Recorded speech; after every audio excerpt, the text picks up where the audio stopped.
that this was an extreme form of retaliation where you're willing to lie to take away somebody's freedom. Did House Speaker Glenn Cassidy's office try to frame a young activist who had challenged Republican lawmakers all year? Tonight, an exclusive News Channel 5 investigation has uncovered new evidence, including racist text messages that raise questions about the Speaker's $200,000 a year chief of staff. Now, Nashville DA Glenn Funk has requested a special prosecutor to take a hard look at the case. News Channel 5 chief investigative reporter Phil Williams went to Capitol Hill in search of some answers. Hey, Mr. Speaker, can we talk to you about... I'm late for a meeting. This legislative session, Tennessee House Speaker Glenn Cassidy repeatedly found himself at the center of protests. Protests over voting rights issues, as well as the legislature's refusal to remove the bust of Confederate General Nathan Bedford Forrest from the state capitol. You won't respond to us. You won't respond to us. One of the main thorns in the Speaker's side has been Vanderbilt Divinity student Justin Jones, seen here confronting Cassidy's chief of staff, Cade Cothren. This was a mean group. You see a sort of drunkenness with power. And so there's an extremism that's happening. Jones says that while former House Speaker Beth Harwell routinely met with his group to hear their concerns, Cassidy has refused, and the protests had escalated. In late February, a cup was thrown onto the Speaker's elevator, and Jones was arrested for assault. He was released on bond on the condition he have no contact with Cassidy. I've obeyed it.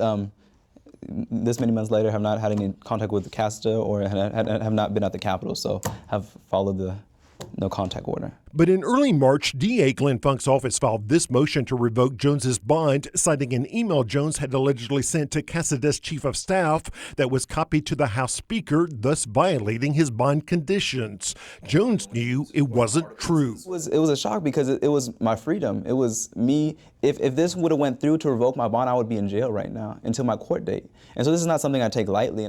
The young activist later learned that the DA's motion was based on this photo of an email with the date of March 1st, just one day after the no contact order. But Jones had the original email, the real date, February 25th, which was before his arrest. The DA's office now admits their evidence came from the Speaker's chief of staff. You have some of the most powerful people in this state who are willing to file a false report and to file a false paperwork and to manipulate paperwork to take your freedom away. Like that's something that's scary. The Speaker's reaction? I know nothing of that. How did that happen? I know nothing of that. Nothing. What about Cothren? How would he explain the email with the March 1st date? Did you send the altered email to the DA's office? It's a simple yes or no question. In fact, Cothren's relationship with Jones has been contentious. When the activist tried to find out why his request for a meeting had not been acknowledged, Cothren had tried to convince him he had misspelled the word Capitol in his email address. And text messages provided by a former acquaintance shows an exchange with Cassidy in which Cothren appears to refer to a West Tennessee district with this black people meme. In a text with other friends, Cothren says black people are idiots and insists that Tampa Bay quarterback Jameis Winston be called a thug N-word. We emailed the text messages to Cothren, and he did not deny they were his. How can you defend that? Does that say something about your attitude toward African Americans? Still, the House Speaker's chief of staff refused to comment. You have Cade, the Speaker's chief of staff, calling someone a thug here.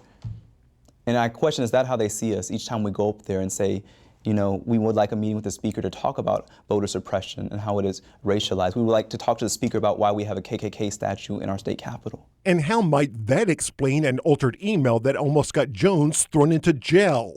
Jones can only speculate. And I'm grateful that, you know, the DA's office was willing to afterwards, after filing this motion, then went back and checked their facts and was willing to not move forward knowing that this email was fake. Still, he worries about where his insistence on being heard could have ended. It was done to put me in jail, which is scary, that somebody in such a public office, an office that swears to uphold the state constitution, an office that is in charge of a $38 billion budget, is doing something like this. I mean, it's shameful. Were you trying to frame this young activist? If you want to defend yourself, now is the time.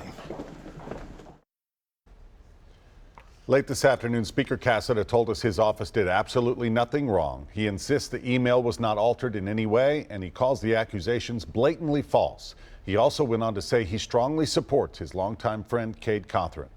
News Channel 5's Ben Hall is here with that part of the story. That email in question did not, by fact, come into my inbox until March 1. LIS has proven that to be a fact. Republican Majority Leader William Lamberth also defended the Chief of Staff and said what happened was nothing more than a computer glitch. We've all had an email that we've sent, got clogged in our system, we shut our computer down, or whatever else happens, and it gets sent a day or two later. Lamberth claimed it was likely Jones sent the email on February 25th, but it was not delivered to state email accounts until March 1st due to security filters. He says he believes both Jones and Cothren. I actually believe both parties. I think Mr. Jones probably sent an email the day before his arrest or the day of, and it was received here in our system the day after.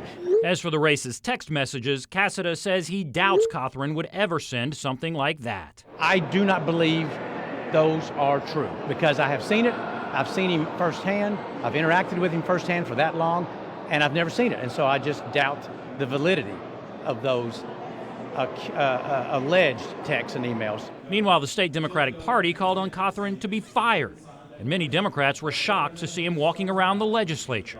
We're all surprised to see him up here. He shouldn't be in this building. He shouldn't even be in state government anymore.